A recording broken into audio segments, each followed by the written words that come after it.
Today we'll talk about how can you disable email notifications on your Webull app. We're going to figure out this solution or know how you can do that on your app. So you just follow these ways, then it's going to work with you.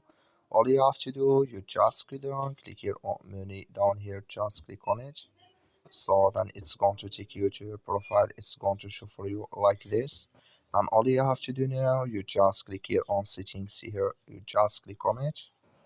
So then it's going to take you to this list. It's going to show for you like this. You click here on general here, you just click on it here. Then you come to next step here, it's going to show for you like this. Then you go down, just click here on permission notifications. You come here to email, click in this sign or this color, like you see here color, it's gone. That's mean email notifications disabled with us now.